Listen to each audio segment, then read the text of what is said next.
Hello दोस्तों, हम लोग पढ़ रहे थे क्लास 10th फिजिक्स का चैप्टर नंबर 1, जिसमें आज का हमारा टॉपिक है अवतल दर्पण का उपयोग, यूजेज ऑफ कनकेव मिरर। ठीक है, एग्जाम की दृष्टि से ये टॉपिक बहुत ज़्यादा इंपॉर्टेंट है। शुरू से लेकर लास्ट तक बने रहेगा, आपको एक एक कॉन्सेप्ट क्लियर करेंगे विथ लॉजिक के। चलिए शुरुआत करते हैं। इसको देखने से पहले आपको देखना होगा इमेज फॉर्मेशन वाला प्रतिबिंब निर्माण वाला वीडियो, जो कि हमने एकदम डिटेल में करवाया है, एकदम लॉजिक के साथ। ठीक है, तो आप उसको जाकर के देखिए, उसका लिंक आपको डिस्क्रिप्शन बॉक्स में मिल जाएगा। थोड़ा सा हल्का से रिवाइज करेंगे। देखिए क्या करते हैं कि जब कोई प्रकाश किरण, देखिए इसमें 6 केस बनता है, इसमें 6 केस बनता है और 6 केस बनने का रीजन यह है। ठीक है, ये कौन सा दर्पण है? ये है अवतल दर्पण। ठीक है, इसमें 6 केस बनने का रीजन ये है कि इसमें क्या होता है कि दर्पण की तरफ प्रकाश की किरणें आती है, दर्पण की तरफ प्रकाश की किरणें आती है, इसीलिए इसके 6 केस बनते हैं। मान लेते हैं ये हो गया सी, और ये हो गया एफ, और ये हो गया पी। ठीक है, देखिए पहला जो हम वस्तु रखते हैं वो रखते हैं अनंत पर, और दूसरा वस्तु रखते हैं अनंत और सी के बीच में, तीसरा वस्तु रखते हैं सी पर, और चौथा वस्तु रखते हैं सी और एफ के बीच में, और पांचवा वस्तु रखते हैं एफ पर, और छठा केस जो हमारा बनता है वो बनता है पी और एफ के बीच में। ठीक है, तो इसका रीजन एक ही है 6 केस बनने का, क्योंकि दर्पण की तरफ प्रकाश की किरणें आती है। क्लियर है ये बात? देखिए ठीक है, तो इसका जो सबसे ज्यादा यूज करते हैं, जो देख लीजिए, देखिए ये हमारा हो गया अवतल दर्पण। ठीक है, और ये हो गया मुख्य या प्रधानच, ये हो गया पी, ये हो गया एफ, और ये हो गया सी। ठीक है, मान लेते हैं कि यहाँ पर एक सूरज है, मतलब सन है। ठीक है, और इससे प्रकाश आ रहा है, और आप जानते हैं कि सूरज अनंत पर है, जहाँ हम लोग आसानी से मरने नहीं पहुंच पाते हैं। ठीक है, तो यहाँ से जो प्रकाश किरण आएगा वो कैसा आएगा? समानांतर आएगा। ठीक है, कैसा आएगा? समानांतर आएगा, क्योंकि अनंत से आने वाली जो प्रकाश किरण होता है वो समानांतर होता है। ठीक है, इसका भी लॉजिक हम लोग क्लियर किए थे इमेज फॉर्मेशन वाला में। ठीक है, तो इमेज बनाने के लिए 2 किरणों की आवश्यकता होती है, तो 2 किरणों हम यहाँ से भेज देते हैं। ठीक है, और आपको याद होगा, ठीक है, फर्स्ट केस में ही पढ़ा थे कि जब कोई प्रकाश किरण समानांतर आती है तो वो कहाँ पर जाके मिलती है? फोकस पर जाके मिलती है। कहाँ पर मिलती है? फोकस पर जाकर मिलती है।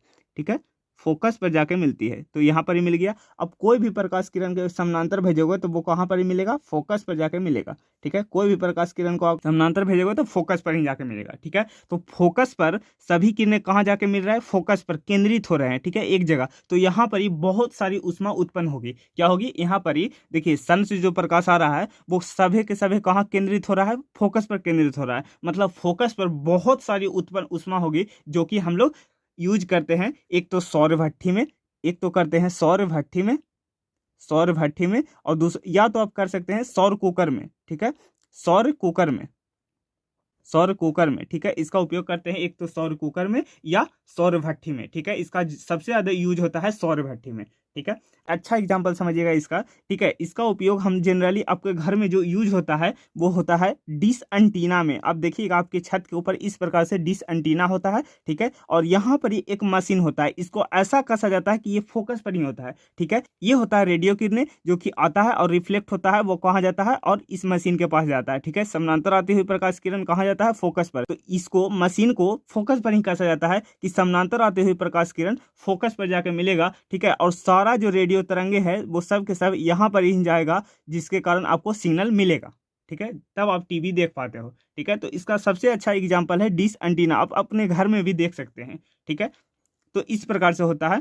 पहला उपयोग हो गया सौर भट्ठी में या सौर कुकर में। ठीक है, फिर से समझाते हैं। देखिए, जब कोई प्रकाश किरण समानांतर आता है तो वो कहां से होकर के जाता है? फोकस से होकर के जाता है। ठीक है, जब कोई प्रकाश किरण समानांतर आता है तो फोकस पर केंद्रित हो रहा है। ठीक है, तो ढेर सारा ऊष्मा कहां पर जा रहा है? फोकस पर, फोकस पर जाकर के केंद्रित हो रहा है, जिसके कारण यहाँ पर ही बहुत सारा ऊष्मा उत्पन्न हो जाएगी, जिसके कारण सौर भट्ठी में इसका उपयोग होता है। एक तो सौर कुकर में आप खाना बनाने में उपयोग कर सकते हैं। ठीक है, सौर कुकर में इस प्रकार से होता है कि चारों तरफ दर्पण लगा होता है और बीच में आपको खाना पकाना होता है। ठीक है, तो सौर कुकर में भी इसका उपयोग करते हैं। ठीक है, एक अच्छा एग्जांपल दिए डिश टीना, जो कि आप घर में भी अपना देख सकते हैं। क्लियर है? ठीक है, अब दूसरा उपयोग देखते हैं। देखिए दूसरा उपयोग, देखिए देखिए दूसरा उपयोग को पढ़ते हैं। देखिए समानांतर आती हुई प्रकाश किरण कहाँ पर जाके मिलती है? फोकस में मिलती है। फिर से समानांतर आती हुई प्रकाश किरण कहाँ जाके मिलती है? फोकस पर। तो फोकस से आने वाली प्रकाश किरण कैसा हो जाएगी? समानांतर हो जाएगी कि नहीं? ठीक है, आपको प्रतिबिंब निर्माण वाले में पढ़ाए हैं कि जब कोई प्रकाश किरण समानांतर आती है तो फोकस से होकर के जाएगा, और प्रिंसिपल ऑफ ऑप्टिकल रिवर्सिबिलिटी ये कहता है कि जब कोई प्रकाश किरण फोकस को टारगेट करते हुए जाएगा, फोकस को टारगेट करते हुए जाएगा, तो वो क्या हो जाएगा? समानांतर हो जाएगा। ठीक है, देखिए इसी केस को आप देखते हैं। देखिए अब इसका यूज ज्यादा आप देखिएगा, एक तो गाड़ी की हेडलाइट में, गाड़ी के हेडलाइट में, या आप इसको एक अच्छा एग्जांपल आप घर में भी देख सकते हैं, टॉर्च में। ठीक है, आपके घर में जो टॉर्च होगा उसमें भी आप देख सकते हैं। देखिए इसमें क्या होता है कि इसमें एक बल्ब होता है इस प्रकार से। ठीक है, इस प्रकार से एक बल्ब होता है जो कि चारों तरफ इंजोर करता है। ठीक है, और इस प्रकार से एक दर्पण लगा दिया जाता है इसके पीछे। ठीक है, इस प्रकार से एक दर्पण लगा दिया जाता है। ठीक है, ये कौन सा दर्पण है भैया? ये है अवतल दर्पण। ठीक है, ये हो गया अवतल दर्पण। देखिए क्या होता है कि यहां से इसको इस प्रकार से कसा जाता है कि ये फोकस पर ही होता है। किस पर होता है? फोकस पर। ठीक है, तो फोकस से प्रकाश किरण आती है, फोकस से प्रकाश किरण आती है तो क्या होता है? मुख्य अक्ष के समानांतर हो जाता है। क्या हो जाता है? मुख्य अक्ष के समानांतर हो जाता है। ये यहां से टकराएगा और इसके समानांतर इस प्रकार से चला जाता है, फिर जाकर के इतना इंजोर आपको देख पाते हैं। ठीक है, एक बल्ब का इतना माने कि ताकत नहीं होता। अगर टॉर्च का बल्ब देखिएगा तो एकदम तन्नी को होता है, उसका इतना ताकत नहीं है कि वो इतना सारा इंजोर कर पाए। तो उसका भी उपयोग किसके लिए किया जाता है? दर्पण के लिए, मतलब अवतल दर्पण का उपयोग करके उतना इंजोर हम लोग करवाते हैं। देखिए अपने टॉर्च को खोलिएगा, ठीक है, और टॉर्च के देखिएगा कि एक इस प्रकार से एक दर्पण लगा होता है जो कि अवतल दर्पण होता है। अवतल दर्पण की वजह से ही इतना इंजोर टॉर्च कर पाता है या गाड़ी की हेडलाइट कर पाता है। ठीक है, तो दूसरा उपयोग देखें कहां पर ही? गाड़ी की हेडलाइट में या टॉर्च में। ठीक है, ढेर सारे प्रकाश प्राप्त होते हैं तो प्रकाशों के समूहों को क्या कहते हैं? प्रकाश किरण पुंज। प्रकाश के समूह को क्या बोलते हैं? प्रकाश किरण पुंज। ठीक है, beam of light, beam of light, beam of light हमें प्राप्त होता है। क्या प्राप्त होता है? प्रकाश किरण पुंज प्राप्त होता है। ठीक है, तो दूसरा उपयोग देख लिए गाड़ी या हेडलाइट के बल्ब में। ठीक है, आगे देखिए तीसरा उपयोग देखिएगा। देखिए जब आप दर्पण में अपना फेस देखते हो तो क्या उल्टा दिखाता है?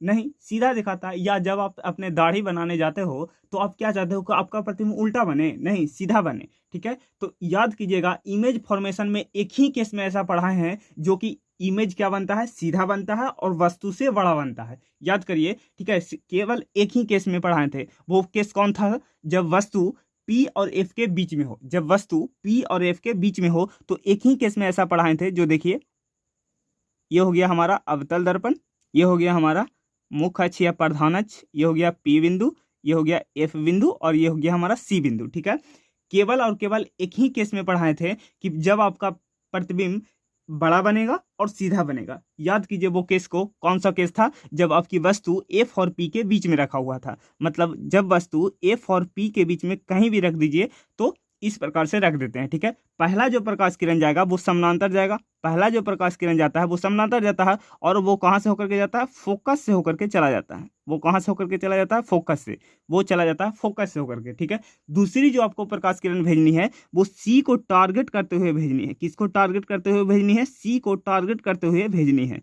ठीक है, सी को टारगेट करते हुए भेजनी है। इस प्रकार से, इस प्रकार से सी को टारगेट करते हुए भेजनी है, जो कि ये जाएगा और पुनः उसी पथ पर वापस लौट जाएगा। पुनः उसी पथ पर वापस क्या होगा? लौट जाएगा। ठीक है, अब देखिए अब ये आगे तो कहीं मिलने वाले नहीं है, क्योंकि जैसे जैसे ये जा रहे हैं वैसे वैसे इनके बीच की दूरी क्या हो रही है? बढ़ रही है। तो इधर तो कहीं मिलने वाले नहीं है, तो मिलेंगे इसको पीछे, जबरदस्ती मिलाएंगे ना। तो ये हम इसको पीछे मिलाते हैं। देखिए ये अगर हम पीछे मिलाते हैं तो ये यहाँ पर ही इमेज बनाएगा, यहाँ पर ही इमेज बनाएगा इस प्रकार से, और आभासी इमेज बनाएगा। सीधा बनाएगा और आभासी बनाएगा। कैसा इमेज बनाएगा? एक तो सीधा बनाएगा, एक तो सीधा बनाएगा, और दूसरा आभासी बनाएगा, आभासी बनाएगा।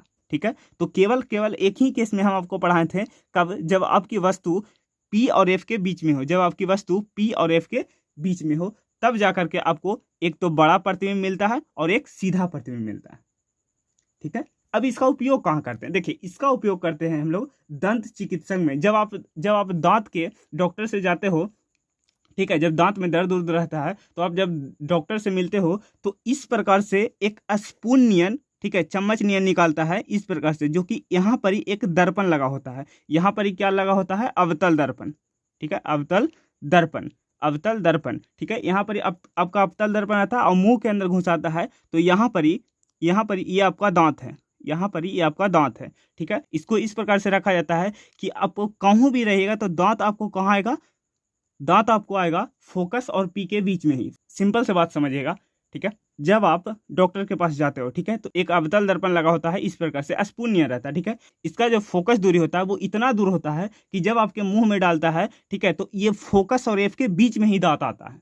ठीक है, इसका फोकस दूरी बहुत दूर होता है वाला। ठीक है, इसलिए जब आपका दांत आता है तो फोकस और पी के बीच में ही आता है। ठीक है, तो इसका उपयोग किस में करते हैं? एक तो तीसरा में देख लीजिए, एक तो करते हैं दंत चिकित्सक में, दंत चिकित्सक में। ठीक है, दंत चिकित्सक में डॉक्टर इसका उपयोग करते हैं अवतल दर्पण का। ठीक है, और एक और उपयोग करते हैं, एक तो और उपयोग करते हैं कौन सा? हजामती बनाने के लिए। ठीक है, चौथा उपयोग करते हैं हजामती, हजामती, हजामती या दाढ़ी, दाढ़ी बनाने के लिए, दाढ़ी बनाने के लिए अवतल दर्पण का उपयोग करते हैं। ठीक है, उपयोग करते हैं। ठीक है, अवतल दर्पण का उपयोग करते हैं। देखिए, जब आप दाढ़ी बनाने जाते हो, ठीक है, तो आपका प्रतिबिंब कैसा बनता है? एक तो आपको सीधा बनाई देता है। ठीक है, दाढ़ी बनाते समय अगर उल्टा दिखाएगा तो आप कैसे दाढ़ी बनाओगे? सोचने वाली बात है। तो आपका प्रतिबिंब सीधा बनता है, और एक तो उसका जो फोकस दूरी होता है वो इतना दूर होता है कि जब आप अपना शक्ल लेकर के जाते हो, जब आप अपना चेहरा लेकर के जाते हो, तो आपको फोकस और पी को बीच में ही आता है। ठीक है, अब लेडी क्या रखता है? इत्ती सा एक दर्पण रखता है इस प्रकार से। ठीक है, इस प्रकार से एक दर्पण रखता है। ठीक है, जिससे मेकअप वगैरह करती है। ठीक है, तो उसमें क्या होता है कि इसमें फोकस दूरी इतना दूर होता है बालक, इतना दूर होता है कि जब आप अपना मुंडी लेकर के जाते हो, जब अपना चेहरा लेकर के जाते हो, तो वो फोकस और एफ के बीच में ही आएगा, फोकस और पी के बीच में ही आएगा। तभी तो आपका प्रतिबिंब सीधा बनेगा और बड़ा बनेगा। ठीक है, तो इसका भी इसीलिए डॉक्टर लोग, चिकित्सक में इसका भी उपयोग इसलिए करते हैं, ठीक है, कि दांत तो छोटा होता है, ठीक है, अंदर की बात देख नहीं पाता है। ठीक है, तो इसको मुंह के अंदर लेके जाता है, और मुंह के अंदर लेके जाने पर इसका फोकस दूरी इतना दूर होता है कि जब आपका दांत होता है वो एफ और पी के बीच में ही आता है, जिसके कारण एक तो प्रतिबिंब बड़ा बनता है, जिसके कारण डॉक्टर को दिख पाता है, और प्रतिबिंब सीधा बनता है। क्लियर? तो आपको एक एक लॉजिक के साथ समझाया है, कोई भी चीज़ आपको रटवाया नहीं है। ठीक है, हम लोग कहाँ से रिलेट करके पढ़े हैं? हम लोग इमेज फॉर्मेशन वाला वीडियो से रिलेट करके पढ़े हैं, तो वो वीडियो देखा होना जरूरी है। ठीक है, अब चारों को सीरीज वाइज लिख देते हैं, फिर आपको देखिए, अवतल दर्पण का हम लोग 4 उपयोग पढ़े हैं, चारों को रिवाइज करते हैं, फिर हम लोग वीडियो को अंत कर देंगे। ठीक है, देखिए, पहला हम देखें कि सौर भट्ठी में या सौर कुकर में, ठीक है, कैसे करते हैं? जब कोई प्रकाश किरण समानांतर आता है तो वो फोकस पर आकर के केंद्रित हो जाता है, जिसके कारण बहुत सारा ऊष्मा उत्पन्न होती है। क्या होता है? बहुत सारा ऊष्मा उत्पन्न होता है, जिसके कारण हम लोग इसका उपयोग करते हैं, एक तो सौर भट्ठी में और दूसरा सौर कुकर में खाना बनाने के लिए। ठीक है, इसका अच्छा एग्जांपल दिए थे डिश एंटीना, आप जा करके अपने छत पर देखिएगा, उसको फोकस पर ही कसा जाता है। जब रेडियो किरणें आती है तो वो क्या होता है? फोकस पर भेज देता है, जिसके कारण आपको देखने को मिलता है सिग्नल। ठीक है, दूसरा पढ़ाए थे गाड़ी की हेडलाइट में या आपके टॉर्च में। ठीक है, टॉर्च में क्या होता है कि इस प्रकार से अवतल दर्पण होता है, इस प्रकार से अवतल दर्पण होता है, और यहाँ पर ही आपका लाइट होता है। ठीक है, जब कोई प्रकाश किरण फोकस से आती है तो वो क्या हो जाता है? मुख अक्ष के समानांतर होता है। फोकस से आता है तो मुख अक्ष के समानांतर होता है, जिसके कारण आप इतना सारा लाइट देख पाते हो, प्रकाश देख पाते हो। ठीक है, क्लियर? तीसरा उपयोग पढ़ाए थे दंत चिकित्सक में। ठीक है, जब कोई रोगी को डॉक्टर के पास लेकर के जाते हो, इस प्रकार से बना होता है। ठीक है, और इसको दांत यहाँ पर ही होता है, और दांत इस प्रकार से आता है, इसका फोकस दूरी इतना दूर होता है वाला कि आप जब दांत के पास लेकर जाते हो तो दांत कहाँ पर आता है? आपके फोकस और पी के बीच में ही आएगा, फोकस और पी के बीच में ही आएगा। ठीक है, जिसके कारण हम लोग दंत चिकित्सक में एक तो बड़ा प्रतिबिंब देखते हैं और एक सीधा प्रतिबिंब देखते हैं। ठीक है, तो इसका उपयोग डॉक्टर द्वारा दंत चिकित्सक में किया जाता है। ठीक है, चौथा उपयोग हजामती या दाढ़ी बनाने के रूप में। ठीक है, जब आप हजामती के लिए जाते हो, दाढ़ी बनाने के लिए जाते हो, तो इसका भी यही वाला केस फॉलो होता है। जब आप अपना मुंडी लेकर के जाते हो तो उसका फोकस दूरी इतना दूर बना जाता है कि आप कहीं भी आप रखोगे तो P और F के बीच में ही आएगा, जिसके कारण आपका प्रतिबिंब सीधा बनता है, ठीक है, और बड़ा बनता है। क्लियर है? चारों बिंदु आपका क्लियर होना चाहिए, ठीक है। तो आपको कैसा लिखना है ये भी बताएं और विथ लॉजिक के साथ समझाए हैं कि कैसे उसका उपयोग करते हैं, ठीक है। बाकी आपको कैसा लगा वीडियो कमेंट बॉक्स में बताना है, और जो भी सवाल हो वो कमेंट बॉक्स में पूछिएगा, उसका जवाब आपको मिलेगा, ठीक है। तो ये वीडियो कैसा लगा आपको कमेंट सेक्शन में बताना है। अगर वीडियो पसंद आए तो वीडियो को लाइक करना है, चैनल को सब्सक्राइब करना है और शेयर जरूर करना है अपने दोस्तों के यहाँ, और बेल आइकन को दबा दें ताकि डेली आपको इसी तरह से वीडियो मिलता रहे, ठीक है। चलिए मिलते हैं अगले वीडियो में, तब तक के लिए बाय बाय, टेक केयर, जय हिंद। और अगले क्लास में हम लोग पढ़ने वाले हैं उत्तल दर्पण का उपयोग, ठीक है, और उसमें हम लोग चिन्ह परिपाटी को भी शामिल करेंगे।